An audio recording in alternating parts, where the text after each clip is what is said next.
కూడి వచ్చిన సహోదరి సహోదరులందరికీ ప్రభు నామమున వందనములు తెలియజేస్తున్నాము.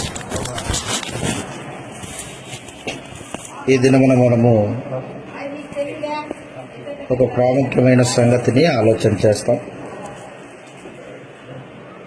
దేవుడు అనాది మర్మమైన సువార్తను అపోస్తలులకే ఎందుకు అప్పగించాడు?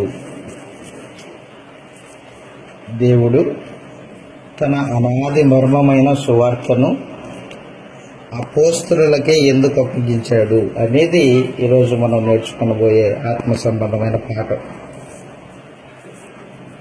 పరలోకమందున దేవుడు తన అనాది సంకల్పాన్ని దేవదూతలకు తెలుపలేదు. దేవదూతలు ఎంతమంది ఉన్నారు దేవుని దగ్గర? కోట్ల కొలది దేవదూతలు ఉన్నారు. ఆ దేవదూతలలో ప్రధానులు ఉన్నారు, అధికారులు ఉన్నారు, సామాన్యమైన దూతలు ఉన్నారు. అయినప్పటికీ దేవుని మనస్సు దేవదూతలకి తెలియదు. దేవుడు చెప్పలేదు.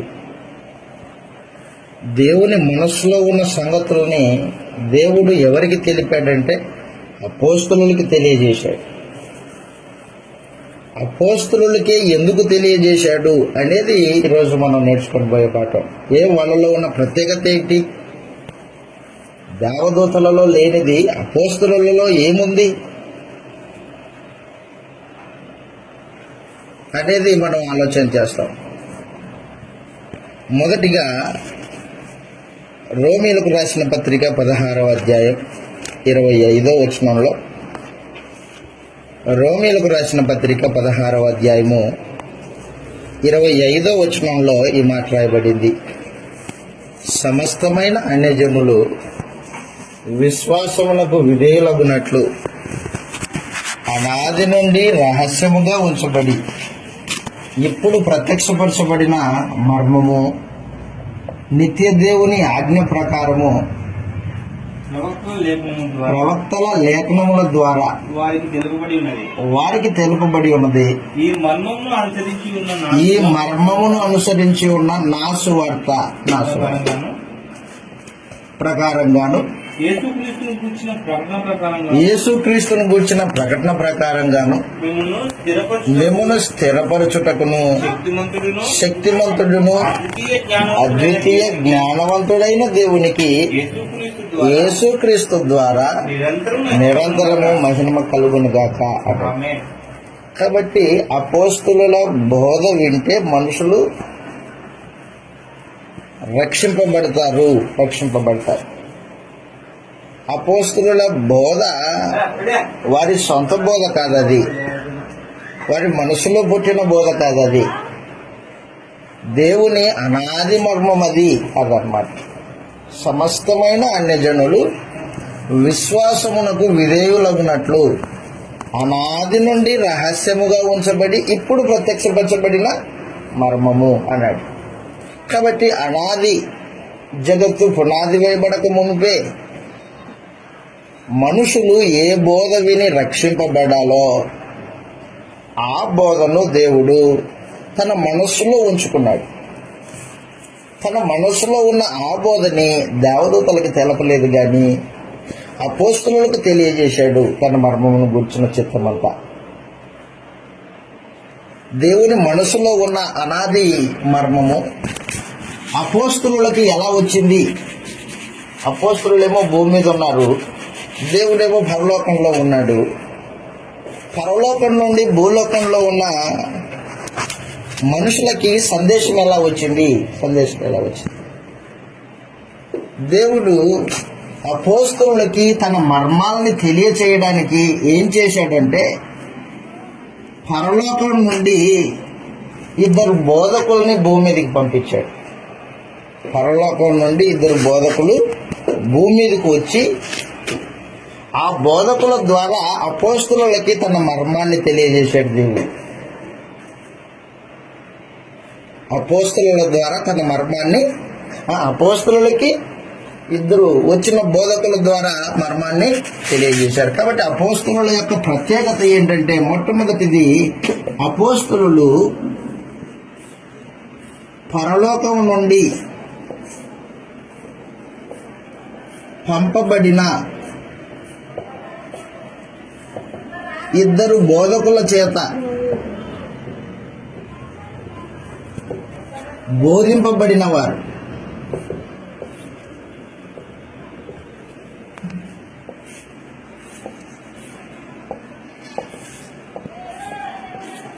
పరలోకం నుండి పంపబడిన ఇద్దరు బోధకుల చేత బోధింపబడిన వారు అపోస్తలులు. పరలోకం నుండి పంపబడిన ఇద్దరు బోధకులలో ఒక ఆయన యేసుక్రీస్తు,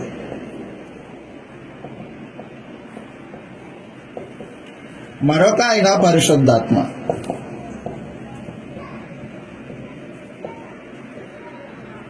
పరలోకం నుండి పంపబడిన యేసుక్రీస్తు అయినా పరిశుద్ధాత్మ అయినా వారు సొంత బోధ చేయడానికి లేదు, సొంత బోధ చేయకూడదు.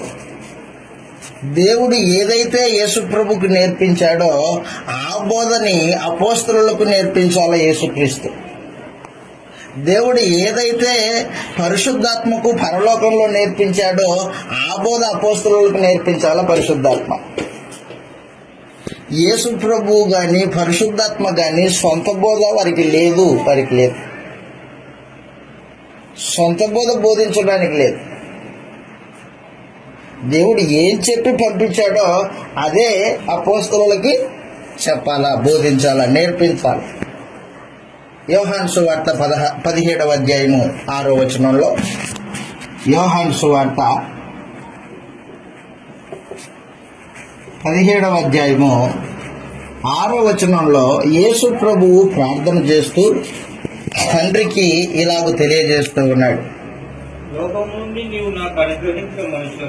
బాగా గుర్తు పెట్టుకోండి, లోకంలో నుండి నీవు నాకు అనుగ్రహించిన మనుషులకు అదనమాట. యేసుక్రీస్తు దేవుని నామము అంటే అధికారము. యేసుక్రీస్తు దేవుని నామమును అపోస్తలులకు ప్రత్యక్షపరిచాడు. వారు నీవారై ఉండిరి, నీవు వారిని నాకు అనుగ్రహించితివి, వారు నీ వాక్యం గైకొని ఉన్నారు. నా వాక్యం కాదు, నీ వాక్యము. నువ్వు నాకు ఏదైతే ఇచ్చావో తండ్రి అది నేను వారికి అప్పగించాను, నీ వాక్యము గైకొని ఉన్నారు అని చెప్పాడు. యోహాను సువార్త యేసు ప్రభువుకి సొంత బోధ అంటూ లేదు. దేవుడి దగ్గర ఏం విన్నాడో ఆ సంగతులే మాట్లాడతాడు తప్ప సొంతంగా మాట్లాడు. యోహాను సువార్త 8వ అధ్యాయము 28వ వచనంలో ఈ మాట రాయబడింది. యోహాను గారు రాసిన సువార్త 8వ అధ్యాయము 26వ వచనం నుండి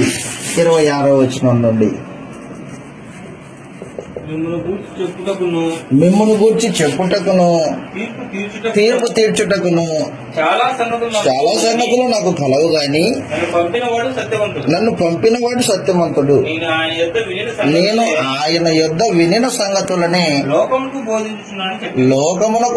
ఆయన యొద్ద వినిన సంగతులనే లోకానికి బోధిస్తున్నాను. అదనమాట. అంటే యేసు ప్రభు పరలోకంలో దేవుని యొద్ద బోధింపబడినవాడు.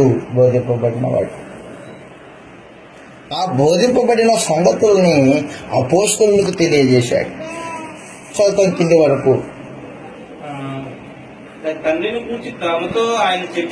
గూర్చి తమతో ఆయన చెప్పినని వారు గ్రహింపకపోయిరి.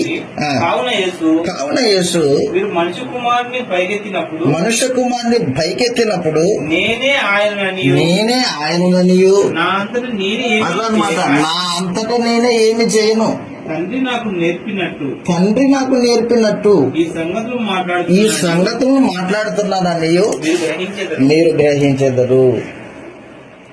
కాబట్టి యేసు ప్రభు పరలోకం నుండి భూమి మీదకి వచ్చినప్పుడు తండ్రి దగ్గర ఏదైతే నేర్చుకున్నాడో ఆ సంగతులే మాట్లాడాడు తప్ప సొంతంగా మాట్లాడలేదు. కానీ ఈ రోజున చూడండి ఎంతమంది బోధకులు బైబిల్ పట్టుకొని ఏం బోధిస్తున్నారు? వారికి ఇష్టం వచ్చినట్టు భయం లేకోకుండా మనుషుల జీవితాన్ని బోధించడం అంటే అదొక సరదా అయిపోయింది. గౌరవం మనుషుల మధ్యలో బోధకునికి చుట్టుపక్కల మనుషులు గౌరవిస్తారు కదా, ఆ భౌతికమైన గౌరవం కోసము వాళ్ళు బోధకులుగా తయారవుతుంటారు, సొంత బోధ చేస్తుంటారు. కానీ యేసు ప్రభు పరలోకం నుండి భూమి మీదకి వచ్చి ఆయన సొంత బోధ చేయలేదు. తండ్రి యొద్ద ఏదైతే విన్నాడో ఆ సంగతులే తెలియజేశాడు. ఎవరికి తెలియజేశాడు? అపోస్తలులకు తెలియజేశాడు. అపోస్తలులు పరలోకం నుండి పంపబడిన యేసు ప్రభు దగ్గర నేర్చుకున్న సంగతులు. కాబట్టి అపోస్తలుల బోధని ఎవరైనా తిరస్కరించారంటే దేవుణ్ణి తిరస్కరించినంత లెక్క, ప్రమాదం. కాబట్టి అపోస్తలులకే ఎందుకు అప్పగించాడు? అప్పగించడంలో దేవుని యొక్క ఉద్దేశం ఏంటి? పరలోకం నుండి పంపబడిన యేసు వారికి సంగతులు తెలియజేశాడు అన్నమాట. యేసు ప్రభుతో అపోస్తలులకి 3.5 సంవత్సరాల పాటు సహవాసం. యేసు ప్రభువును గూర్చి అపోస్తలులకు తెలిసినంత సత్యము మరెవరికే తెలియదు. యేసు శరీరధారిగా ఉన్న దినాలలో అపోస్తలులతో పాటు తిరిగాడు. అపోస్తలులు ఆయనతో పాటు తిరిగారు. ఆయన ఎక్కడుంటే అక్కడ, ఆయన ఎక్కడ పడుకుంటే అక్కడ, ఆయన ఏం తింటే అది తిన్నారు అపోస్తలులు. కాబట్టి యేసుక్రీస్తుతో వాళ్ళకున్న అనుభవము వారి సొంతం, అపోస్తలుల సొంతం అన్నమాట. ఎవరికే లేని అనుభవం అపోస్తలులకు ఉంది. యేసు ప్రభుతో, పరలోకం నుండి వచ్చిన యేసు ప్రభుతో సహవాసము, అనుభవము కలిగిన వాళ్ళు అపోస్తలులు. పరలోకం నుండి పంపబడిన పరిశుద్ధాత్మతో వారికి సహవాసం ఉంది. పరిశుద్ధాత్మ కూడా సొంత బోధ చేయలేదు.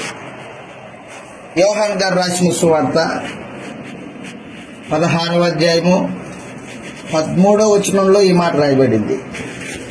యోహాను గారు రాసిన సువార్త 16వ అధ్యాయం 13వ వచనంలో, అయితే ఆయన పరిశుద్ధాత్మ గురించి యేసు ప్రభు చెబుతూ ఉన్నాడు.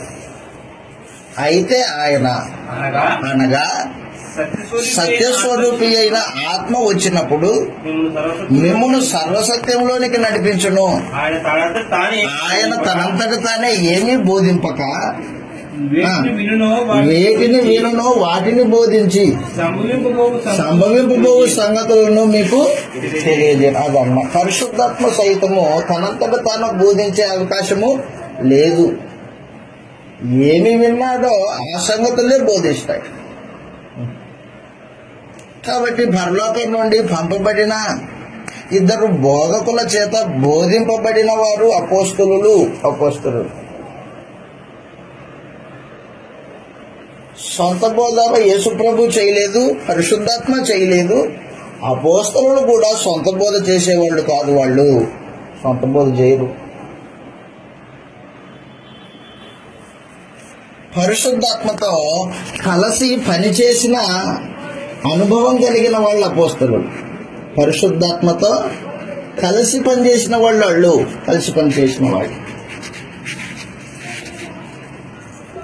కలిసి పనిచేశారు వాళ్ళు. పరిశుద్ధాత్మ అపోస్తలులలో ఉండి అపోస్తలులతో ఉండి పనిచేశాడు. అపోస్తలులతో కలిసి పనిచేసిన అనుభవము అపోస్తలులకే సొంతం. యోహాను సువార్త 14వ అధ్యాయం 16వ వచనంలో, యోహాను సువార్త 14వ అధ్యాయం 16వ వచనంలో, బాగా గుర్తుపెట్టుకోండి, నేను తండ్రిని వేడుకొందును, మీ యొద్ద ఎల్లప్పుడూ ఉంటుంది పరిశుద్ధాత్మ. ఎవరి యొద్ద? అపోస్తలుల యొద్ద. మీ యొద్ద ఎల్లప్పుడూ ఉండుటకై వేరొక ఆదరణకర్తను అనగా సత్యస్వరూపియగు ఆత్మను మీకు అనుగ్రహించును. లోకం ఆయన్ని చూడదు, ఆయన్ని ఎరుగదు గనక ఆయన్ని పొందనేరదు. మీరు అపోస్తలులు ఆయన్ని ఎరుగుదురు, మీతో కూడా అదిగో మీతో కూడా నివసించును, మీలో ఉండును అదనమాట. మీతో నివసిస్తాడు, మీలో ఉంటాడు పరిశుద్ధాత్మ అదనమాట. కాబట్టి మొదటి శతాబ్దంలో అపోస్తలులతో పరిశుద్ధాత్మ పనిచేసినవాడు, అపోస్తలులలో ఉన్నవాడు. లోకానికి పరిశుద్ధాత్మ గురించి తెలియదు, కానీ అపోస్తలులకి తెలుసు. అపోస్తల కార్యములు కలిసి పనిచేసిన అనుభవం, పరిశుద్ధాత్మతో కలిసి పనిచేసిన అనుభవము అపోస్తలులకే సొంతం. అపోస్తల కార్యములు 5వ అధ్యాయము 32వ వచనంలో ఈ మాట రాయబడింది. అపోస్తల కార్యములు 5వ అధ్యాయము 32వ వచనం, చివరి వచనం. మేమును దేవుడు మాకు అనుగ్రహించిన తనకు విధేయులైన వారికి అనుగ్రహించిన పరిశుద్ధాత్మయు ఈ సంగతులకు సాక్షులై ఉన్నారు అని చెప్పాడు. మేము అంటే ఎవరు? మేమంటే అపోస్తలులము. మేమును తనకు విధేయులైన వారికి దేవుడు అనుగ్రహించిన పరిశుద్ధాత్మ, మేము పరిశుద్ధాత్మ ఇద్దరము ఇదిగో ఈ సంగతులకి, ఏ సంగతులకి? యేసు ప్రభు యొక్క మరణ, సమాధి, పునరుద్ధానము యొక్క సంగతులకి సాక్షులమై ఉన్నాము అని చెప్పేశాడు. కాబట్టి అపోస్తలుల యొక్క ప్రత్యేకత ఏంటంటే వారు పరలోకం నుండి పంపబడిన ఇద్దరు బోధకుల చేత బోధింపబడిన వారు. భూమి మీద ఎవరే లేదు, ఆ మాటకొస్తే ఎవరు లేరు. అపోస్తలులు ప్రత్యేకం, అపోస్తలులు ప్రత్యేకం. రెండవది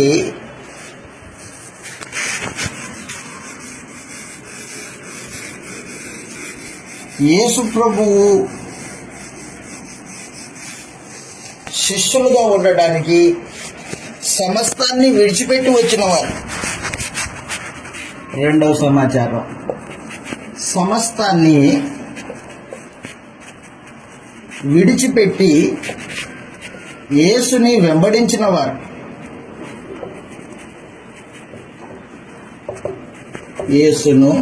యేసు ప్రభువును, యేసు క్రీస్తును వెంబడించిన వారు అపోస్తలులు, వెంబడించిన వారు.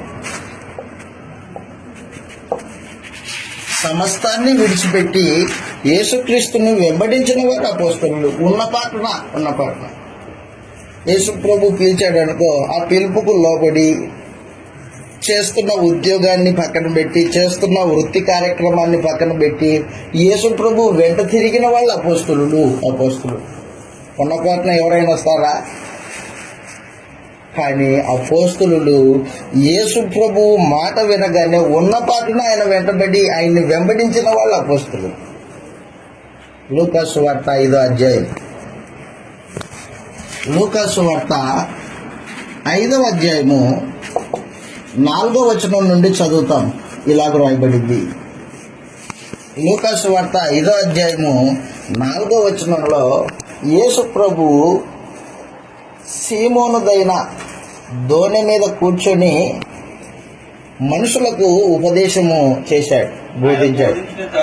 ఆయన బోధించడం చాలించిన తరువాత నీవు దోణిను లోతునకు నడిపించి, పేతురికి చెప్తున్నాడు, నీవు దోణిను లోపలికి నడిపించి చేపలు పట్టుటకు మీ వలలు వేయుడని సీమోనుతో చెప్పగా, సీమోను ఏలినవాడా, రాత్రంతా ప్రయాసపడుతుంది గాని మాకేమీ దొరకలేదు. అయినను ఆయన మాటను గౌరవించిన వారు అపోస్తలులు. రాత్రంతా చేపలు పడ్డారు, ఒక చేప కూడా పడలేదు వాళ్ళకి. వాళ్ళ అనుభవం రాత్రంతా పట్టారు, ఒక చేప కూడా పడలేదు. అయ్యా రాత్రంతా పట్టామండి, మరి ఇప్పుడు పట్టమంటున్నావు, రాత్రి ఏం దొరకలేదు, ఇప్పుడు కూడా ఏం దొరుకుతుందో ఏమో అనే అనుమానం వాళ్ళలో లేదు. నీ మాట చొప్పున వేస్తామని వేశారనమాట. అంటే వాళ్ళు ఏం చేశారంటే యేసు ప్రభు యొక్క మాటను గౌరవించిన వారు తమ అనుభవాన్ని, చేపలు పట్టే వృత్తి కదా వాళ్ళది, ఎన్నిసార్లు చేపలు పట్టింటారో తమ జీవితంలో అయితే తమ అనుభవాన్ని అంతా పక్కన పెట్టి, తమ ఆలోచనలన్నీ పక్కన పెట్టి యేసు ప్రభు చెప్పాడు కాబట్టి వల వేశాడు పేతురు. వల వేస్తే విస్తారమైన చేపలు పడ్డాయి. వల పిగిలిపోయేంత చేపలు పడ్డాయి. అవన్నీ దోణిలో నుండి తీసుకొని వచ్చి ఒడ్డున చేర్చితే పెద్ద రాశి చేపల రాశి. కళ్ళు ఆశ్చర్య నిలిమిట్లు కొట్టేసాయి. అపోస్తలుల యొక్క కళ్ళు ఆశ్చర్యపోయారు. వాళ్ళు విసిపోయి ముందారు. రాత్రులతో పడితే ఒక్కటి దొరకలేదు, కానీ ఈయన మాట ప్రకారమే ఇన్ని చేపలు పడ్డాయి. ఆశ్చర్యపోయారు. ఆశ్చర్యపోతే యేసు ప్రభు అన్నాడు, వాటిని విడిచిపెట్టి నన్ను వెంబడించండి అన్నాడు. ఆ చేపల రాశిని విడిచిపెట్టి యేసు ప్రభు వెంటబడిన వారు వాళ్ళు అపోస్తలులు. అయ్యా ఆ చేపలు అమ్ముకొని వస్తాం, అయ్యా కొద్దిసేపు ఆగన్నారా? అదే అలాంటి వాళ్ళు కాదు. అపోస్తలులు ఉన్న పాటున యేసు ప్రభు యొక్క మాటను గౌరవించి సమస్తాన్ని విడిచిపెట్టి తల్లిదండ్రులనేమో అక్కడ ఉన్న దాసుల దగ్గర పెట్టి ఆ చేపల రాశినన్నింటినీ పక్కన పెట్టేసి ఆయన వెంట తిరిగిన అనుభవము అపోస్తలులు అన్నమాట. చదువు కింద వచనాల్లో ఎంత బాగుంటుందో. వారు అలాగూ చేసి విస్తారమైన చేపలు పట్టి అందుచేత వారి వలలు పిగిలిపోవచ్చు ఉండగా వేరొక దోణిలో ఉన్న తమ పాలివారు వచ్చి తమకు సహాయం చేయవలనని సంఖ్యలు చేసిరి. వారు వచ్చి 2 దోణులు మునుగునట్లు నింపిరి. సీమోను పేతురు అది చూచి అదిగో యేసు మోకాళ్ళ ఎదుట సాగిలపడి, ప్రభువా అదిగో నన్ను విడిచి వెళ్ళిపోము, నేను పాపాత్మని. తన అంతరంగాన్ని గుర్తించిన వాడు పేతురు. అంతరంగాన్ని గుర్తించుకున్నాడు. అయ్యో నేను పాపిని, ఆయనేం పరిశుద్ధుడు. తన స్థితిని, నిజస్థితిని గ్రహించిన వారు అపోస్తలులు. తమ నిజస్థితి అంతరంగంలో ఏమై ఉన్నారు. అయ్యా మేము పాపులమయ్యా, నేను పాపాత్ముని ప్రభువా అని చెప్పేశాడు. కాబట్టి అపోస్తలుల యొక్క ప్రత్యేకత ఏంటంటే వారు ప్రభువు మాటను గౌరవించేవారు, తమ అనుభవాన్ని పక్కన పెట్టేవాళ్ళు. వారు తమ నిజస్థితిని గ్రహించిన వాళ్ళు. యేసు ప్రభు అన్నాడు, నీవు వచ్చి నన్ను వెంబడించుము, నిన్ను మనుషులు పట్టు జాలరిగా చేస్తానంటే సమస్తాన్ని విడిచిపెట్టి వచ్చాడు పేతురు. మనం అలాగో రాలేదు యేసుప్రభు దగ్గరికి. ఎవరే కానీ యేసుప్రభు దగ్గరికి వచ్చిన వాళ్ళని ఎవరినైనా ఆలోచన చేయండి. అలాగే సమస్తాన్ని విడిచిపెట్టి వచ్చిన వాళ్ళు ఎవరున్నారు? అపోస్తలులు ఉన్నారు. కాబట్టి వాళ్ళు సమస్తాన్ని విడిచిపెట్టి యేసు ప్రభు మాటను గౌరవించి వారి అనుభవాలను పక్కన పెట్టి వచ్చిన వాళ్ళు. తర్వాత మనం ఆలోచన చేస్తే మత్తయి ఉన్నాడు, సుంకరి అయిన మత్తయి. ఈ మత్తయి సుంకరి అంటే ట్యాక్స్ కలెక్టర్ అన్నమాట. ట్యాక్స్ కలెక్టర్ పన్ను కట్టించుకునేవాడు. రోమా ప్రభుత్వానికి పాటబాడి డబ్బులు ముందుగానే చెల్లిస్తారన్నమాట. వాళ్ళకి రోమా ప్రభుత్వానికి పాటబాడి డబ్బులు ముందుగానే చెల్లించి ఆ డబ్బును ప్రజల దగ్గర పన్నుగా వసూలు చేస్తారు వీళ్ళు. మత్తయి ఒక రోజున సుంకము మెట్టు దగ్గర కూర్చొని సుంకము వసూలు చేసుకుంటున్నాడు. ఆ మార్గం గుండా యేసు ప్రభు పోతున్నాడు. మత్తయిని చూసి నేను నీ ఇంట ఉండవలసి ఉంది అన్నాడు. అనగానే ఇతను ఏం చేశాడు, నీవు వచ్చి నన్ను వెంబడించుము అని చెప్పాడు. చెప్పగానే ఇతను ఆ సుంకపు మెట్టు దగ్గర నుంచి లేచి ఆ ఉద్యోగానికి రాజీనామా చేసి ఆయన వెంబడించాడు. ఉన్నపాటున వచ్చిన వాళ్ళు అపోస్తలులు అన్నమాట. ఉన్నపాటున వచ్చినాడు. కాదయ్యా నాకు ఉద్యోగం ఉంది, నేను ఆల్రెడీ పన్ను కట్టాను వాళ్ళకి, రోమ ప్రభుత్వానికి, అది వసూలు చేసుకోవాలా, నువ్వేం రమ్మంటున్నావు అని అనుమానంగా కానీ లోపల ఆలోచన కానీ ఏమీ లేకుండా ఉన్నపాటున వచ్చిన వాళ్ళు అపోస్తలులు. మత్తయి సువార్త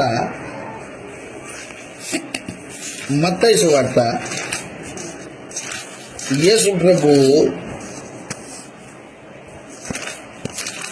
మాట విని ఉన్నపాటున యేసు ప్రభుని వెంబడించిన అనుభవము అపోస్తలులది. 19వ అధ్యాయం, మత్తయి సువార్త 19వ అధ్యాయం 27వ వచనంలో ఈ మాట రాయబడింది. మత్తయి సువార్త 19వ అధ్యాయము 27వ వచనంలో, అయితే పేతురు ఇదిగో అదనమాట, సమస్తాన్ని విడిచిపెట్టి నిన్ను వెంబడించుతును గనుక మాకేమి దొరుకునని వారిని అడగగా యేసు వారితో ఇట్లా, నేను ప్రపంచ పునర్జనన మందు ఆసీనుడై ఉండునప్పుడు మీరును నాతో పాటు 12 సింహాసనముల మీద ఆసీనులై ఇశ్రాయేలు 12 గోత్రముల వారికి తీర్పు తీర్చుదురు. నా నామము నిమిత్తము అన్నదమ్ములైనను అక్క చెల్లెలైనను తండ్రినైనను తల్లినైనను పిల్లలైనను భూములైనను ఇల్లులైనను విడిచిపెట్టిన ప్రతివాడును రెట్లు పొందును అన్నమాట. కాబట్టి ఆత్మ సంబంధమైన వాటి మీద దృష్టి పెట్టుకుని వచ్చిన వాళ్ళు అనమాట, వాళ్ళు వచ్చిన వాళ్ళు. కాబట్టి సమస్తాన్ని విడిచిపెట్టి ఉన్న పాటన యేసు ప్రభుని వెంబడించిన జీవితం కలిగిన వాళ్ళు అపోస్తలులే. ఎందుకు వాళ్ళకే ఎందుకు బోధ అప్పగించాడు దేవుడు? దేవదూతలు ఉన్నారు కదా వేల కొలది. ఒక దేవదూత భూమి మీదకి వచ్చిందంటే అందరికీ సమాచారం చెప్పేస్తుంది కదా, యేసు రాజు అయి ఉన్నాడు, రాజ్యం వెళ్తున్నాడు, యేసు ప్రభుని నమ్ముకోండి రక్షణ వస్తుందని చెప్తారు దేవదూతలు. కానీ దేవదూతలకి రక్షణ సువార్త ప్రకటించే భాగ్యము దేవుడు ఇవ్వలేదు. ఎవరికి ఇచ్చాడు? అపోస్తలులకి ఇచ్చాడు. అపోస్తలులలో ఉన్న ప్రత్యేకత ఏంటంటే వారు సమస్తాన్ని విడిచిపెట్టి వచ్చిన వాళ్ళు. యేసు ప్రభు దగ్గర నిత్య జీవపు మాటలు ఉన్నాయని గ్రహించిన వాళ్ళు. భౌతికమైన అన్నపానాల కోసం యేసు ప్రభు దగ్గరికి వచ్చిన వాళ్ళు కాదు అపోస్తలులు. యోహాను సువార్త 3వది, అపోస్తలులు యేసు ప్రభు దగ్గర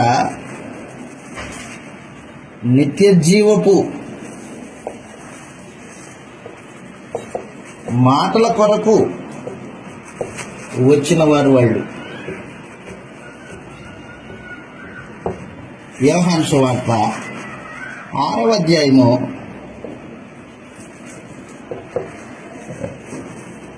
63వ వచనం చదువుతాం. యోహాను సువార్త 6వ అధ్యాయం 63వ వచనంలో, ఆత్మే జీవింపజేయుచున్నది. క్షమించండి, 68వ వచనం. సీమోను పేతురు, ప్రభువా ఎవని యుద్ధకు వెళుతున్నా? అదన్నమాట. పై వచనం కూడా చదువుదాం, 67. కాబట్టి యేసు, అనేక మంది యేసు ప్రభుని విడిచిపెట్టి వెళ్ళిపోయారు. వీళ్ళని అడుగుతున్నాడు ఇప్పుడు యేసు ప్రభు, మీరు కూడా వెళ్ళిపోవాలని ఉన్నారా? 12 మందిని అడగగా సీమోను పేతురు, ప్రభువా ఎవని యొద్దకు వెళ్ళుదుము? నీవే నిత్య జీవపు మాటలు కలిగిన వాడివి, నీవే దేవుని పరిశుద్ధుడివి, మేము విశ్వసించి ఎరిగి ఉన్నామయ్యా. అదన్నమాట. కాబట్టి యేసు ప్రభువుని వారు వెంబడించినప్పుడు యేసు ప్రభు దగ్గర నిత్య జీవపు మాటలు ఉన్నాయని తెలుసుకుని వెంబడించారు. భౌతికమైన ఆహారం కోసం, అన్నపానముల కోసం యేసు ప్రభుని వెంబడించిన వాళ్ళు కాదు వాళ్ళు. శరీర సంబంధమైన సుఖభోగాల కోసం ఆలోచన చేసి యేసు ప్రభుని వెంబడించిన వాళ్ళు కాదు వాళ్ళు. నిత్య జీవం నీ దగ్గర ఉంది, నీ మాటల్లో ఉంది. నీ మాటలు ఏంటంటే నిత్య జీవం తండ్రి యొక్క దేవుడు మాకు అర్థమవుతున్నాడు. నువ్వు వెంట వస్తామయ్యా. మీరు కూడా వెళ్ళిపోవాలంటున్నారా? మేము ఎక్కడికి పోతామయ్యా నిన్ను విడిచిపెట్టి?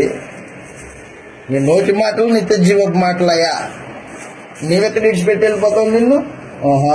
వాళ్ళు పోతే పోయారు, మేము అదనమాట. కాబట్టి అపోస్తలులు యేసు ప్రభు దగ్గర నిత్య జీవపు మాటలు ఉన్నాయని ఎరిగి ఆయన వెంబడించిన వారు.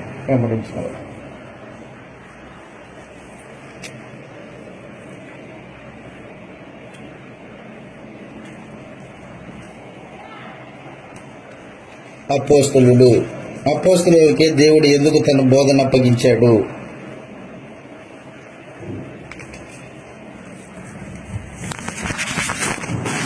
నాలుగవది అపోస్తులను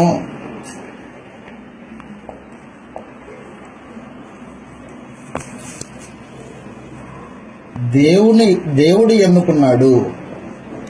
దేవుడు ఎన్నుకున్నాడు. అపోస్తులను దేవుడు ఎన్నుకున్నాడు. దేవుని యొక్క ఎన్నిక అపోస్తలులు. యేసు ప్రభు ఒక రాత్రంతా ప్రార్థన చేశాడు. ఒక రాత్రంతా ప్రార్థనే. ఏం చేశాడు ప్రార్థనలో అంటే, తండ్రి అపోస్తలుల్ని నా చేతికి అప్పగించు. అపోస్తలు ఎవరో తెలియదు యేసు ప్రభుకు కూడా. దేవుడే లోకంలో ఉన్న మనుషుల్లో 12 మందిని తీసి యేసు ప్రభు చేతికి అప్పగించాడన్నమాట. లూకా సువార్త 6వ అధ్యాయం. దేవుని యొక్క ఎన్నికలో ఉన్నవారు అపోస్తలులు. లూకా సువార్త 6వ అధ్యాయము లూకా సువార్త 6వ అధ్యాయం 12వ వచనంలో ఈ మాట రాయబడింది. ఆ దినముల యందు లూకా సువార్త 6వ అధ్యాయము 12వ వచనంలో, ఆ దినముల యందు ఆయన ప్రార్థన చేయుటకు కొండకు వెళ్ళి దేవుని ప్రార్థించుట యందు రాత్రంతా గడిపెను. ఉదయమైనప్పుడు ఆయన తన శిష్యులను పిలిచి వారిలో 12 మందిని ఏర్పరిచి అదనమాట. యేసు ప్రభుకి మొదట్లో అనేక మంది శిష్యులు 70 మంది ఉండేవాళ్ళు. అయితే యేసు ప్రభు ఇప్పుడు ప్రార్థన చేసి ఏమంటున్నాడంటే, రాత్రంతా ప్రార్థన చేశాడు. ఉదయం కాగానే తన శిష్యుల్లో ఉన్న వారిలో 12 మందిని ఏర్పాటు చేశాడు. యోహాను సువార్త 17వ అధ్యాయం 17వ అధ్యాయం. యోహాను సువార్త 17వ అధ్యాయం 6వ వచనంలో మరొక మారు చదువుదాం. 6వ వచనంలో, యోహాను సువార్త 17వ అధ్యాయము 6వ వచనంలో ఆ మాట అండర్లైన్ చేసుకోండి. లోకములో నుండి నీవు నాకు అనుగ్రహించిన మనుషులు. అదనమాట. లోకంలో ఉన్న వారిని దేవుడు యేసు ప్రభువుకి అప్పగించాడు. 12 మంది శిష్యుల్ని. లోకంలో నుండి నీవు నాకు అనుగ్రహించిన మనుషులకు నీ నామం ప్రత్యక్ష పరిస్థితిని. దేవుని మనుషులు అన్నమాట వాళ్ళు. నీవారు దేవా, నీవారై ఉండేది వారు. నీవే వారిని నా చేతికి అప్పగించావు. వారు నీ వాక్యమును గైకొని ఉన్నారు. నీవు నాకు అనుగ్రహించిన మాటలన్నిటినీ వారికి ఇచ్చి ఉన్నాను. అదన్నమాట. కాబట్టి అపోస్తలులను దేవుడు ఎన్నుకున్నాడు. దేవుని యొక్క ఎన్నికలో ఉన్న వాళ్ళు దేవుడే వారిని ఏర్పరచుకున్నాడు. గలతీలకు రాసిన పత్రిక 1వ అధ్యాయము. గలతీలకు రాసిన పత్రిక 1వ అధ్యాయం 1వ వచనం చదువుతాం. అపోస్తలుల్ని ఎన్నిక చేసుకున్నది దేవుడు. గలతీలకు రాసిన పత్రిక 1వ అధ్యాయం 1వ వచనంలో, మనుషుని మూలముగానైనను ఏ మనుషుని మూలంగానైనను. గలతీలకు రాసిన పత్రిక 1:1, మనుషుల మూలముగానైనను ఏ మనుషుని వలనైనను కాక అదనమాట యేసుక్రీస్తు వలనను ఆయనను మృతులలో నుండి లేపిన తండ్రియగు దేవుని వలనను అన్నమాట అపోస్తలుగా నియమింపబడ్డాడు పౌలు. కాబట్టి పౌలు యొక్క అపోస్తలత్వము దేవుని ఎన్నిక. పౌలుది మాత్రమే కాదు, మిగతా 12 మంది అపోస్తలుల ఎన్నిక. ఎవరి ఎన్నిక అది? దేవుని ఎన్నిక. ఈరోజు ఎవరైనా రక్షింపబడాలంటే అపోస్తలుల బోధ మాత్రమే విని రక్షింపబడాల. ఎందుకంటే దేవుడు వారిని ఎన్నుకున్నాడు. ఈ అపోస్తలుల్ని దేవుడు ఎన్నుకోవడంలో అపోస్తలుల అంతరంగాలలో ఏముంది? అంటే వారు లోకాశలు లేని వాళ్ళు. లోకాశలు లేదు వాళ్ళకి. లోకంలో బతుకుతున్నారు కానీ లోక సంబంధులు కానట్టు బతుకుతున్నారంట వాళ్ళు. ఉన్నతమైన స్థితి. యోహాను గారు రాసిన సువార్త 17వ అధ్యాయము. అపోస్తలుల్ని దేవుడు ఎందుకు ఎన్నుకున్నాడు, వాళ్ళలో ఉన్న ప్రత్యేకత ఏంటి? 5వ విషయం, వారు లోక సంబంధులు కాదు. భౌతికమైన ధన సముపార్జన కోసము, భౌతికమైన పేరు ప్రతిష్టల కోసము పాకులాడేవారు కాదు వాళ్ళు. యోహాను సువార్త 17వ అధ్యాయము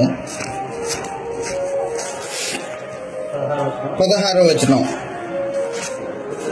నేను లోక సంబంధిని కానట్టు, అది యేసు ప్రభు చెప్తూ ఉన్నాడు, నేను లోక సంబంధిని కానట్టు వారును లోక సంబంధులు వారును లోక సంబంధులు కారు. సత్యమందు వారిని ప్రతిష్ఠ చేయము, సత్యమందు వారిని ప్రతిష్ఠ చేయము, నీ వాక్యమే సత్యము. నీ వాక్యమే సత్యము. లోక సంబంధులు కాదు వాళ్ళు.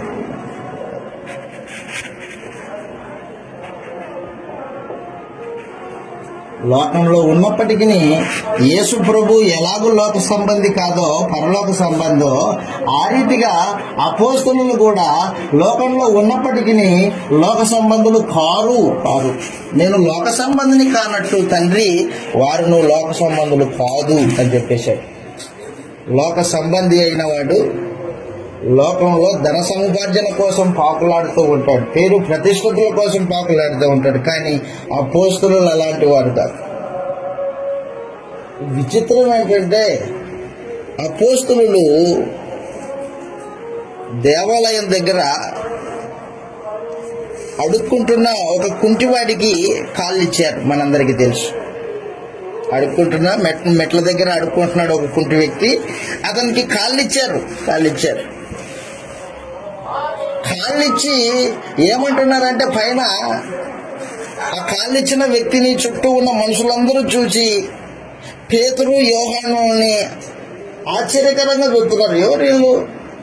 కుంటి వ్యక్తికి కాళ్ళిచ్చారు, ఏంటి వీళ్ళలో ఏదైనా శక్తి ఉందా అని పేతురు యోహానులో వెంటబడ్డారు సమాజం అంతా, ప్రజలంతా. అప్పుడు పేతురు అంటాడు, మేము మా సొంత శక్తి చేతను మా సొంత భక్తి చేతను వీనికి కాళ్ళు ఇవ్వలేదు, యేసు ప్రభు నామముననే వీడు నడుస్తున్నాడు అని చెప్పేశాడు. అంటే సొంత మహిమను కోరుకునే వాళ్ళు కాదు వాళ్ళు అపోస్తలులు. సొంత ఘనత,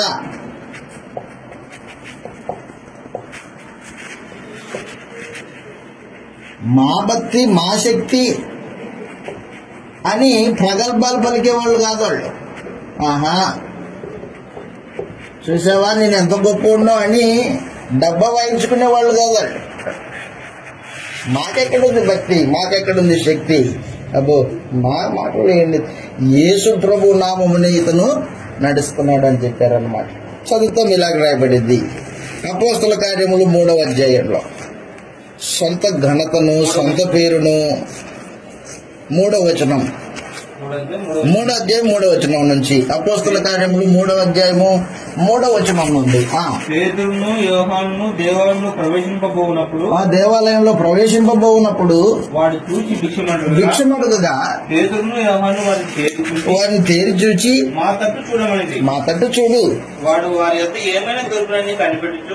డబ్బులు ఇస్తారేమో అనుకున్నాడు, కానీ చెప్తున్నాడు మా దగ్గర వెండి బంగారాలు లేవు అబ్బాయి, మా దగ్గర ఉన్నది ఒకటి యేసు ప్రభు నామం.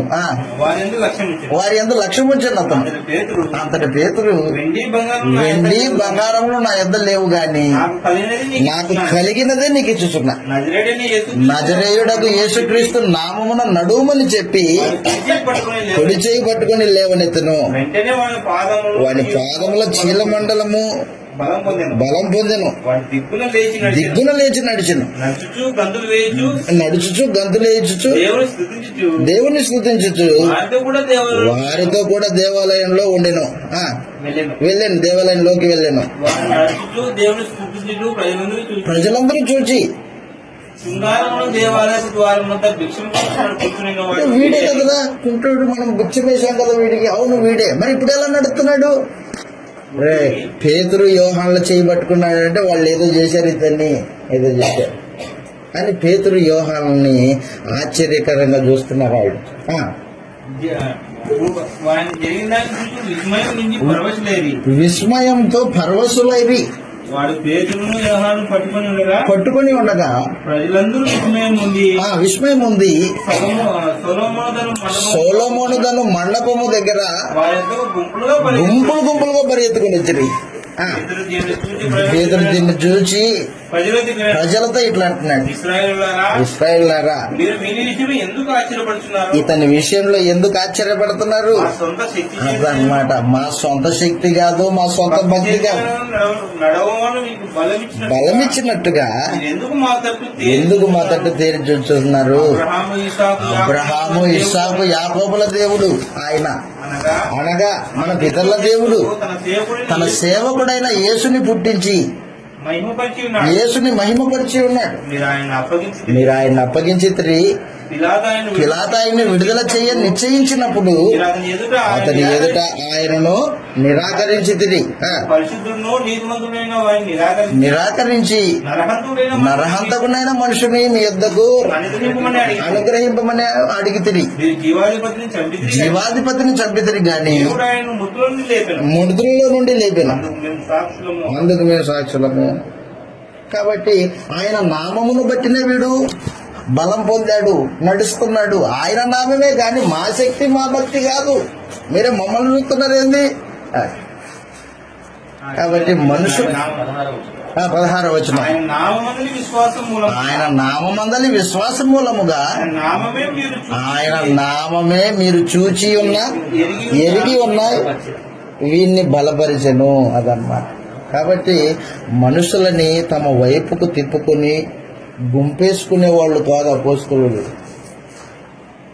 మా సొంత భక్తి మా సొంత శక్తి కాదురా బాబు, యేసు ప్రభు నామమున వాడు తిరిగి నడుస్తున్నాడు.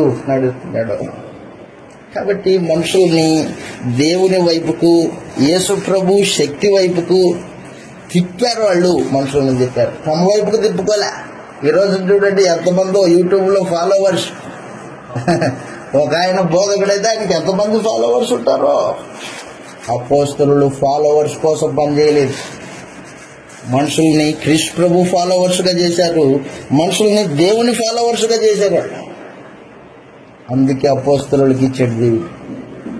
ప్రత్యేకం సొంత శక్తి, సొంత ఘనత, సొంత పాపులారిటీ కోరుకున్న వాళ్ళు కాదు అపోస్తలులు అన్నమాట. మేమెక్కడ, మాకెక్కడ ఉంది శక్తి? మా దగ్గర ఏం లేదు. మా భక్తి అదే, మేము భక్తి పనులమే కదా మాటకు వస్తాయి. యేసు ప్రభు నామము, యేసు ప్రభువు అధికారం చేత ఇతడు తిరిగి లేపబడ్డాడు, నడుస్తున్నాడు, గంతులేస్తున్నాడు అని చెప్పేసి. కాబట్టి అపోస్తలులకి దేవుడు తన బోధన అప్పగించడంలో ఆయన ఉద్దేశం ఏంటంటే, ఇదిగో సొంత ఘనతను కోరుకోనని మనుషులైతే నేను మనసులో దాచిపెట్టుకున్న మర్మాలని లోకానికంతా సాటించగలిగిన వారు వీళ్ళే అదనమాట. లోక సంబంధులు కాకోకుండా బతుకుతారు వీళ్ళు, లోకం కోసం పాపులారు. మనందరికీ తెలుసు అపోస్తలులు మొదటిగా సువార్త ప్రకటించినప్పుడు 3,000 మంది బాప్తిసం పొందారు.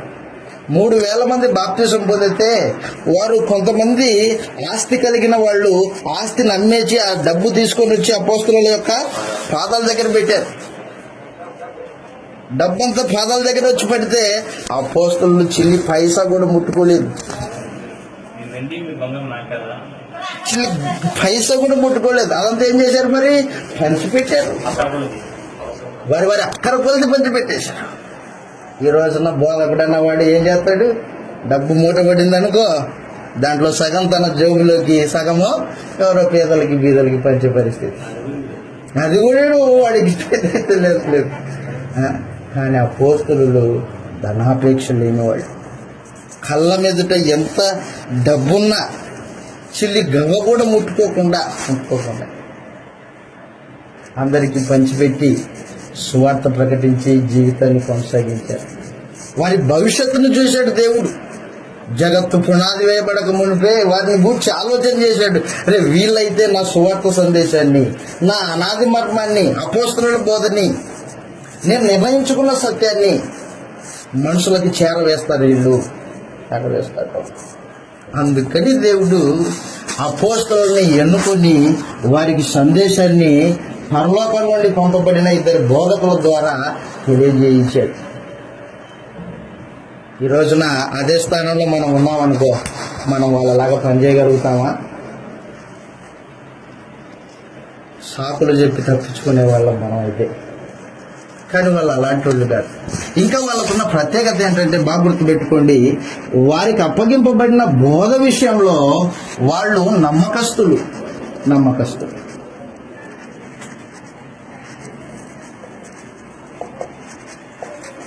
కొరింథీయులకు రాసిన మొదటి పత్రిక 4వ అధ్యాయం 1వ వచనంలో ఈ మాట రాయబడింది. దేవుని గృహ నిర్వాహకులు అపోస్తలులు. దేవుని గృహ నిర్వాహకులు. కొరింథీయులకు రాసిన మొదటి పత్రిక 4వ అధ్యాయం 1వ వచనంలో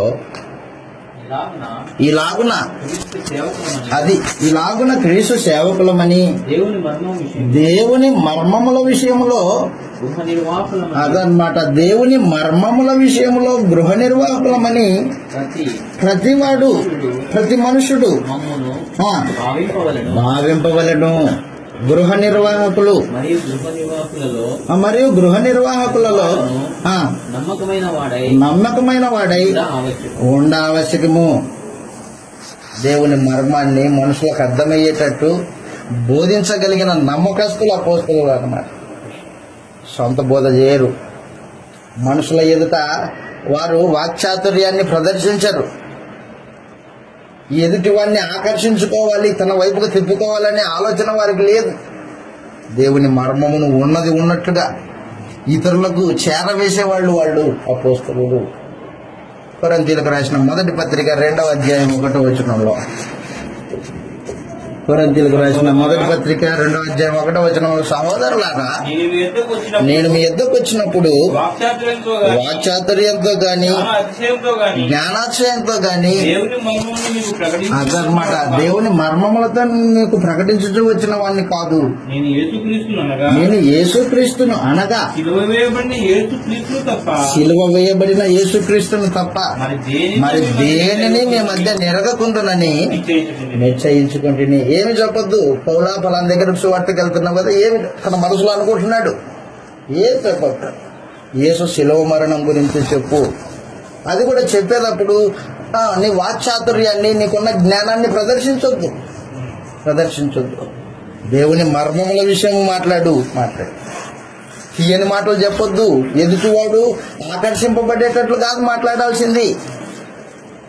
ఈ రోజున లోకంలో బోధకులైన వాళ్ళు ఏం చేస్తారన్నమాట, ఎదుటి వాళ్ళని ఇంప్రెస్ చేయడానికి మాట్లాడతారు. ఆకట్టుకోవడం, ఎంత బాగా చెప్పాడా బోధకుడు ఈ రోజున వాక్యం, ఎంత గొప్ప వాక్యం చెప్పాడా, మెచ్చుకోవాలి మనుషులు. అలాగ మనుషుల మెప్పు కోసము సువార్త ప్రకటించిన వాళ్ళు అపోస్తలులు కాదు. సొంతం కింద అంటున్నాడు, నేను యేసుక్రీస్తును అనగా సిలువ వేయబడిన యేసుక్రీస్తును తప్ప మరి దేనిని మీ మధ్య నెరగకుందునని నిశ్చయించుకుంటుని. మరియు బలహీనతతోనూ. ఎందుకయ్యా అంత భయము, అంత బలహీనత? వాక్యం చెప్పే పౌలు బలహీనతతోనూ భయంతోనూ ఉన్నాడు. ఎంతో వణుకుతోను. ఎందుకు అంత బెదురు, అంత వణుకు ఎందుకు చెప్తున్నాడు? మీ యొద్ద ఉంటిని.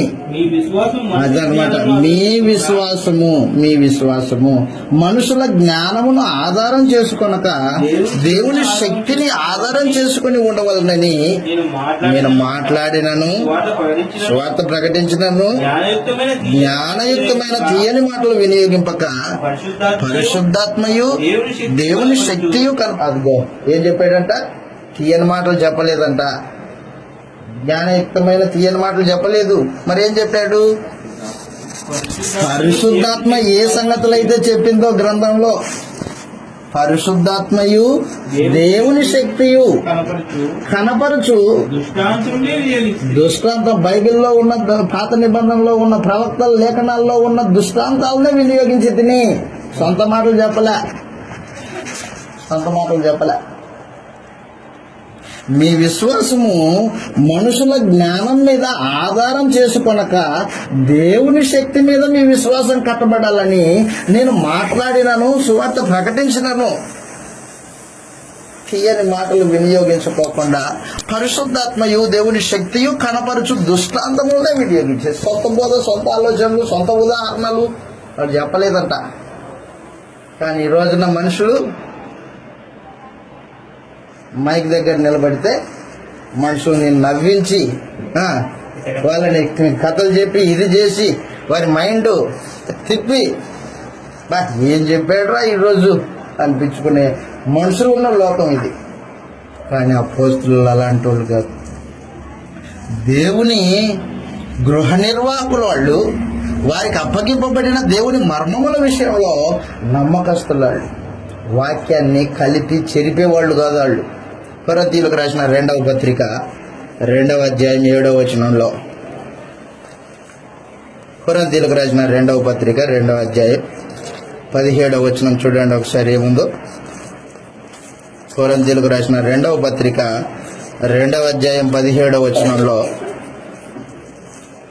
2వ అధ్యాయం 17వ వచనంలో దేవుని వాక్యమును కలిపి చెరిపేవాళ్ళు కాదు.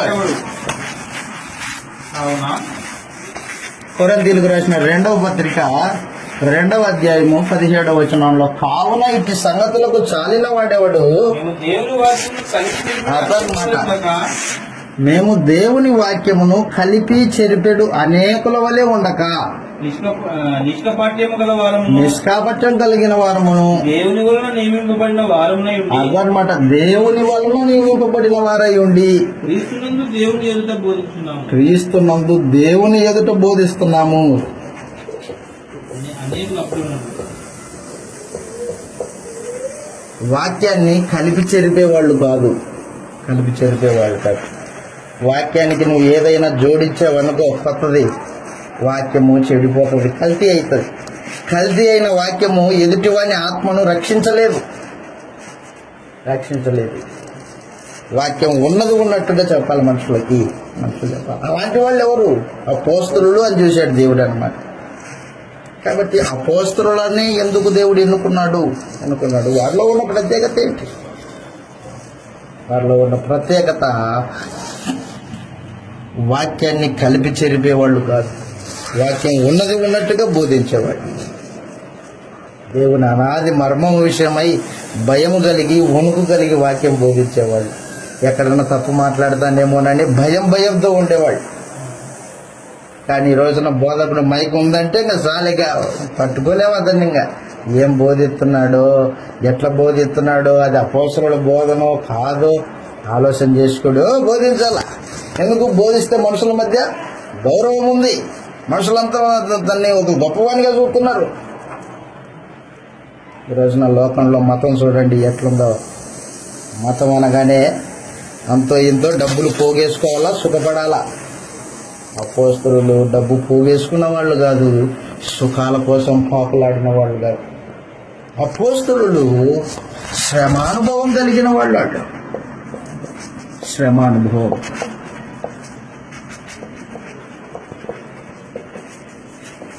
శ్రమానుభవం కలిగిన వాళ్ళు.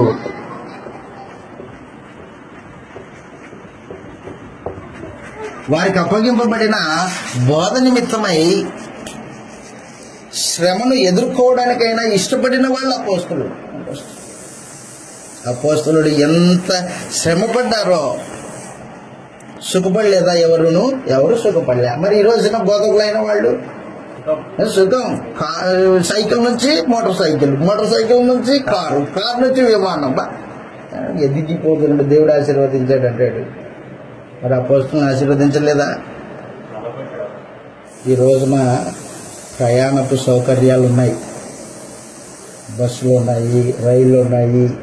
సువార్త ప్రకటించడానికి ఒక ఊరు నుంచి ఇంకో ప్రాంతానికి వెళ్ళడానికి వసతులు ఉన్నాయి. కానీ ఆ రోజున వసతులు లేవు. వెళ్తే కాటినలకని వెళ్ళాలా, లేకపోతే ఓడలో ప్రయాణం చేయాలా. ఓడలో అనేకమైన ఇబ్బందులు, ఆటుపోట్లు. కొరింథీయులకు రాసిన 2వ పత్రిక 11వ అధ్యాయం. కొరింథీయులకు రాసిన 2వ పత్రిక 11వ అధ్యాయంలో శ్రమానుభవమును ఇష్టపూర్వకంగా ఎదుర్కొన్నవారు, శ్రమ పడడానికి మనసు కలిగిన వాళ్ళు అపోస్తలుడు. సుఖభోగాల కోసం పాకులాడిన వారు కాదు వాళ్ళు. కొరింథీయులకు రాసిన 2వ పత్రిక 11వ అధ్యాయంలో పౌలు తన శ్రమానుభవం గురించి మాట్లాడుతున్నాడు. ఇలాగంటున్నాడు. 22వ వచనం నుండి చదువుతాం. వారు హెబ్రీయుల, నేనును హెబ్రీయుడిని. వారు ఇశ్రాయేలీల, నేను ఇశ్రాయేలీయుడిని. అబ్రహాం సంతానమా, నేను అటివాడిని. వారు క్రీస్తు పరిచారకుల, వెర్రివాని వలె మాట్లాడుచున్నాను. మరి ఎక్కువగా క్రీస్తు పరిచారకులను, మరి విశేషముగా ప్రయాసపడి తిని. అనేక పర్యాయాలు అంటే అనేక సార్లు చెరసాలలో ఉంటిని, అపరిమితంగా దెబ్బలు తింటిని, ప్రాణాపాయ స్థితిలో ఉంటిని. యూదుల చేత 5 మార్లు, ఒకటి తక్కువ 40 దెబ్బలు తింటిని. ముమ్మారు బెత్తంతో పట్టుబడ్డాడు. ఎందుకు ఇంత శ్రమ మీకు? ఎందుకు? దేవుడు మాకు అప్పగించిన బోధ నిమిత్తమై శ్రమ అనుభవిస్తున్నాను. ఒకసారి రాళ్లతో కొట్టబడి తిని, ముమ్మారు ఓడ పగిలి శ్రమ పడి తిని. అదనమాట వాళ్ళ ప్రభువు వారికి నేర్పించిన విధానం అన్నమాట అది. యేసుక్రీస్తు భూమి మీద ఉన్న దినాల్లో 33.5 సంవత్సరాలు అయితే 3.5 సంవత్సరాలు అపోస్తలులు ఆయన వెంట తిరిగి చూసింది, నేర్చుకున్నది ఏంటంటే సుఖభోగాల కోసం కాదు, కడుపు కోసం పనిచేసిన వాళ్ళు కదా. ఆకలి ఉన్నా లేకపోయినా, తినడానికి తిన్నున్నా, వస్త్రాలున్నా లేకపోయినా, వారికి అప్పగింపబడిన ఆ బోధను నమ్మకస్తుల చేతికి అప్పగించాలని, ఎక్కడ నమ్మకస్తులు ఉన్నారో అని ఎదురు చూస్తూ వాళ్ళకి ఆ సందేశాన్ని అప్పగించాడు. ఈ రోజున సంఘం, నేడు మనం సంఘం అపోస్తలుల బోధ అని అంటున్నాం, కానీ అపోస్తలుల బోధ ఎంత నమ్మకంగా దానికి జీవితాన్ని సమర్పించుకోవాలో మీరు అర్థం చేసుకోవాలి. అది దేవుని బోధ, అది మనుషుల బోధ కాదు. పరలోకం నుండి దిగి వచ్చిన బోధ అపోస్తలుల బోధ, వారి సొంత బోధ కాదు. ఆ బోధ వినుకోకుండా ఎవడైనా రక్షింపబడతాడా అంటే ఎవడూ రక్షింపబడడు. ఆ బోధ వినుకోకుండా వారి బోధ విని ఆ బోధకు విధేయులైతేనే రక్షణ, లేకపోతే లేదు. కానీ ఈ రోజున మనుషులు లోకంలో అనేకమైన బోధలు చేస్తుంటారు. ఆ బోధల్లో ఎవరికి రక్షణ ఉంది, ఎవరికి రక్షణ లేదు? అసలు అది రక్షించే బోధేనా? అపోస్తలులు ఎన్ని అద్భుతాలు చేశారు, అయినా ఆ అద్భుతాలను చూపించలేదు వాళ్ళు. వాళ్ళు ఏం చేశారంటే ఆ అద్భుతాన్ని చేసిన యేసు ప్రభుని చూపించారు. యేసు ప్రభు గొప్పడు, మరణించి తిరిగి లేపబడ్డాడు. దేవుడు ఆయన్ని తిరిగి లేపాడు. యేసు రాజు అయి ఉన్నాడు. ఆయన యందు విశ్వాసం ఉంచండి. కాబట్టి వాళ్ళు ఏం చేశారంటే ఆ సువార్తను చేతబట్టుకుని ప్రయాణపు వసతులు సరిగా లేనప్పటికీ మనుషుల దగ్గరికి తీసుకెళ్లారు. లోకానికి అంత ప్రకటించారు, సర్వ సృష్టికి ప్రకటించారు. వాళ్ళు ఉన్నతమైన నమ్మకస్తులు దేవునికి వాళ్ళు. ఈ రోజున కనీసం ఎదుటి వ్యక్తికి వాక్యం చెప్తే వాడు ఏమనుకుంటాడో అని మనం నోరు మూసుకొని లోకంలో తిరుగుతున్న పరిస్థితి. వద్దు, ఎవరేమనుకుంటే మనకేమి, ఎవరేమనుకుంటే మనకి. అపోస్తలులు ఎవరు ఏమనుకున్నా పర్వాలేదు, మమ్మల్ని పిచ్చోళ్ళన్నా ఇంకొకటి ఎవరేమనుకున్నా పర్వాలేదు, దేవుడు మమ్మల్ని మాత్రము ఆయన నమ్మకస్తులుగా ఎంచాలి. ఆయన దృష్టికి నమ్మకస్తులపై ఉంటుంది చాలు. అపోస్తల కార్యములు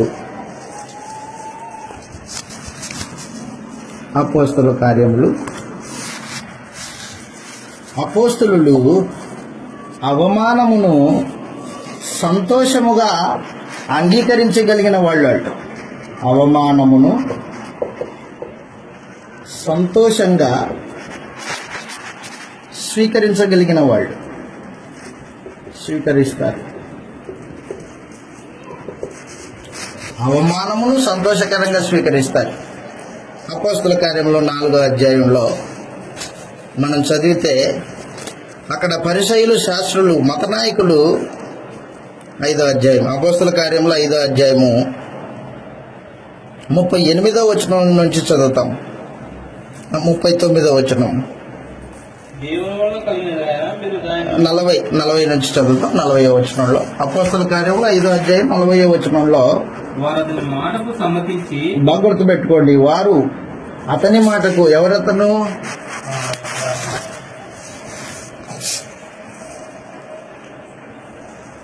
అతని మాటకు సంబంధించి గమలీయేలు అతను. ఎవరతను? గమలీయేలు, పెద్ద మనిషి.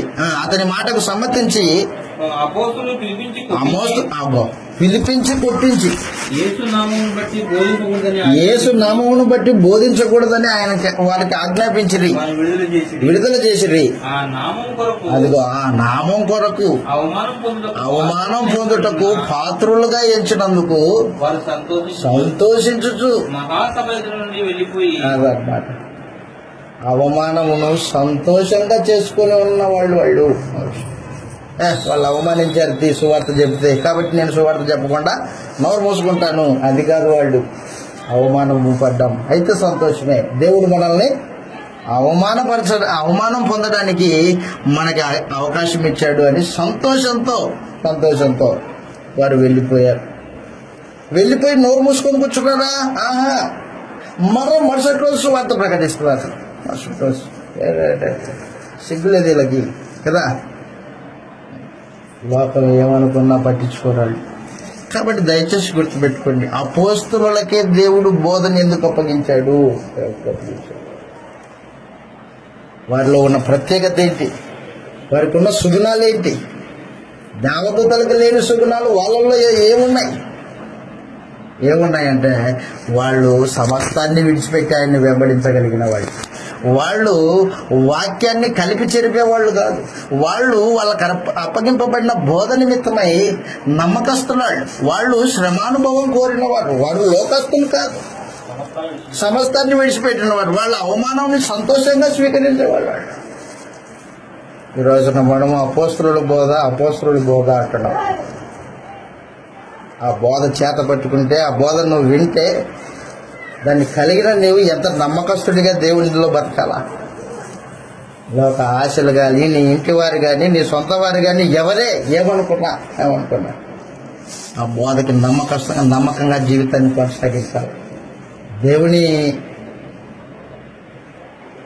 పిల్లలుగా ఈ లోకంలో ఆ బోధను చేత పట్టుకుని జ్యోతుల వల్లే వెలగాల్సిన మనం భౌతికమైన వాటి కోసం పాపలాడుకుంటూ తిరుగుతూ తిప్పలాడుకుంటూ ఉన్నాం. ఆ బోధకు నమ్మకస్తులై ఉండాలి మనం. వాస్తవానికి అపోస్తలుల బోధ నిమిత్తమై పోరాటం చేయాలని పరిశుద్ధాత్మ చెబితే, కానీ ఈరోజు నా అపోస్తలుల బోధను పట్టించుకునే నాదులు లేడు.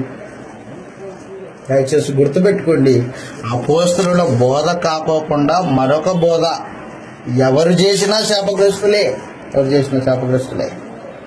అపోస్తలులు ప్రకటించిన బోధని ఎవరే మార్చడానికి వీల్లేదు. ఎవడైనా మార్చాడు అనుకో శాపగ్రస్తుడు అంటే నరకపాత్రుడు నరకానికి వెళ్ళిపోయే పరిస్థితి. కానీ ఈ రోజున మనుషులు కలిపి చెరిపి దాన్ని మొత్తం తిరిగి అంత బైబిలే, అందరూ బైబిలే చెప్తారు, అంత బైబిలేనయ్యా చెప్పేది అంటాడు. అంత బైబిలే చెబితే అపోస్తలుల బోధ చెప్పాలా? అందరూ ఒకే వాక్యం చెప్తే అపోస్తలుల బోధ అయి ఉండాలి. అది ఆశలు లేని బోధ అయి ఉండాలి. లోకానికి ఆశలు చూపని బోధ అయి ఉండాలి. పరలోకాన్ని చూపించే బోధ అయి ఉండాలి.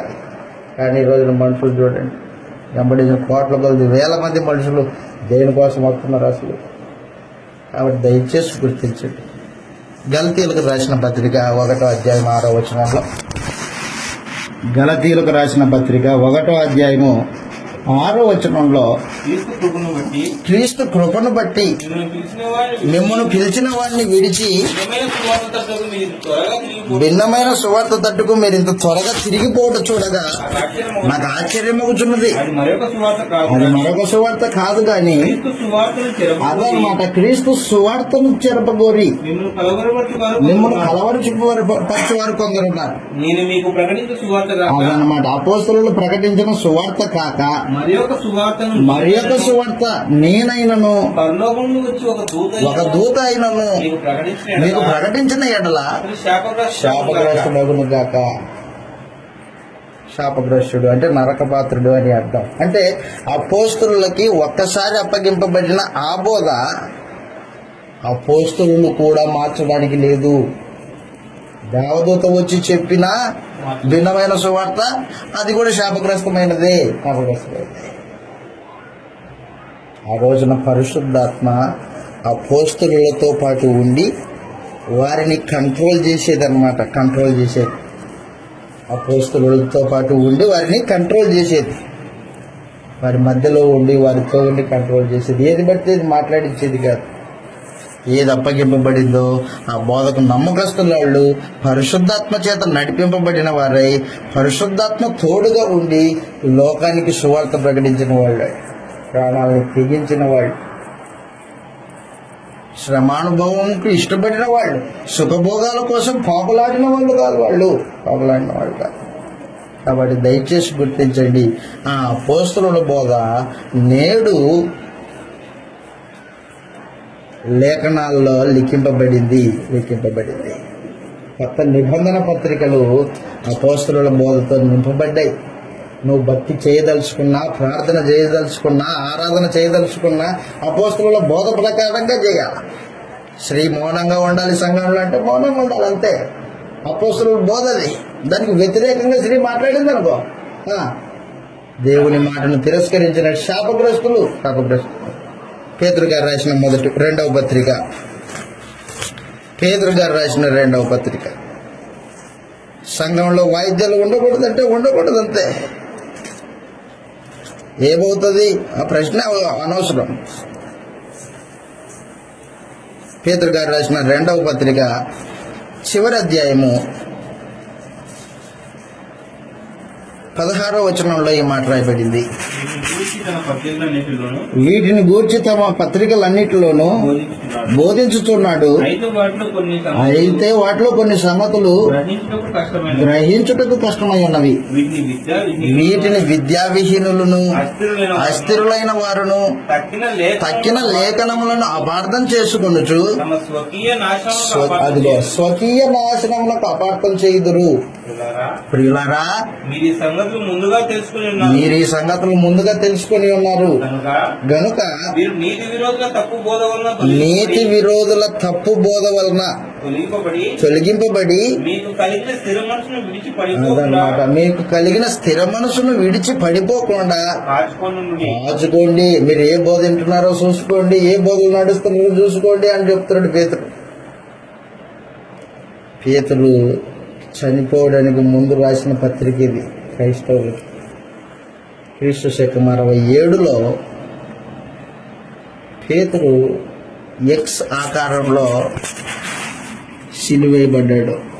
తలకిందులుగా సిలువేయబడ్డాడు. ఆ సిలువేయబడడానికి ముందటి దినాలలో చివరిగా పత్రిక రాస్తున్నాడు. అదే రెండవ పత్రిక. పేతురు గారు రాసిన రెండవ పత్రిక ఏం చెప్తున్నాడు? నీతి విరోధుల తప్పు బోధల వలన మీరు తొలగింపబడి స్థిర మనసును విడిచి పడిపోకుండా కాచుకొని ఉండండి. అనేకులు సొంత బోధ చేసేవాళ్ళు స్వకీయ నాశనం వాళ్ళు, వారికి స్వకీయ నాశనం వస్తుంది. మీలో ఎవరు సొంత బోధ చేయొద్దు. అందుకని పౌలు ఏం చేశాడంటే తిమోతిని హెచ్చరించాడు. తిమోతి, కొత్త బోధ చేయొద్దు నాయన, కొత్త సంగతులు ఏం మాట్లాడొద్దు. నేను అనేక సాక్షుల ఎదుట ఏదైతే మాట్లాడానో ఆ సంగతులే ప్రజలకు వివరించు. కొత్త బోధ చేయొద్దు. కానీ ఈ రోజున మనుషులు కొత్త బోధ కొత్త సబ్జెక్టు.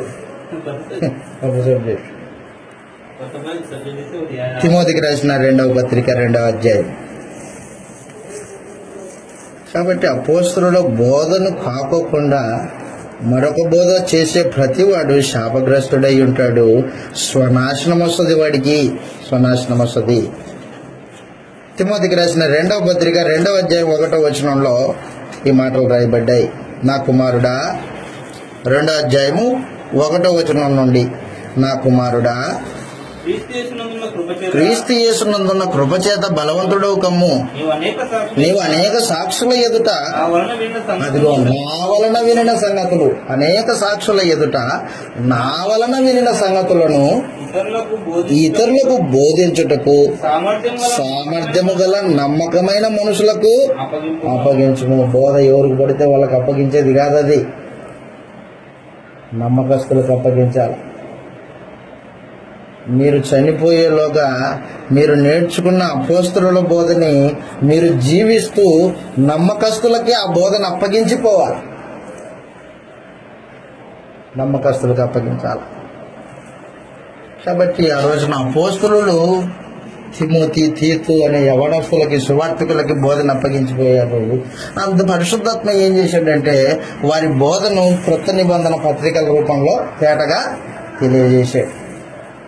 నేడు ఆ బోధన పట్టుకుని యేసు ప్రభువును దేవుడి కుమారుడిగా అంగీకరించి ఆయన రాజ్యంలో చేర్చబడి నీతిగా, యథార్థంగా, భక్తితో బ్రతకాలి. అపోస్తలుల బోధది. ఒక్కసారి అప్పగింపబడిన ఆ బోధ కొరకు పోరాటం చేయాలి. ఈ రోజున దొంగ అపోస్తలుని దింపింది అపవాది. మనుషులందరూ అనేక మంది మోసపోతున్నారు, అనేక మంది పోతున్నారు. ఒకవేళ నువ్వు కూడా ఆ మోసపూరితమైన బోధలోనే ఉన్నావేమో ఒకసారి చూసుకో. ఏ బోధలో ఉంటావు నువ్వు? అపోస్తలుల బోధన లేకపోతే దొంగ అపోస్తలుల బోధన? నీ జీవిత విధానం ఏ రూపంలో నడుస్తుంది? ఏ వాక్యాన్ని అనుసరించి నడుస్తుంది? యూదా రాసిన పత్రిక, యూదా పత్రిక ఒకే అధ్యాయం ఉంది. 3వ వచనంలో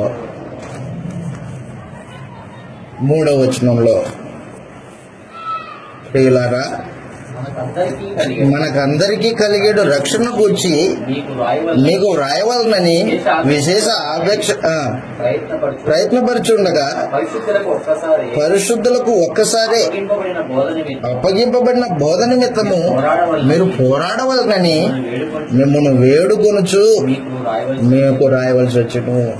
యూదా ఏమనుకున్నాడంట? ఈ యూదా అపోస్తలుడైన యూదా. ఇస్కరియోతు యూదా వేరు, ఈ యూదా వేరు.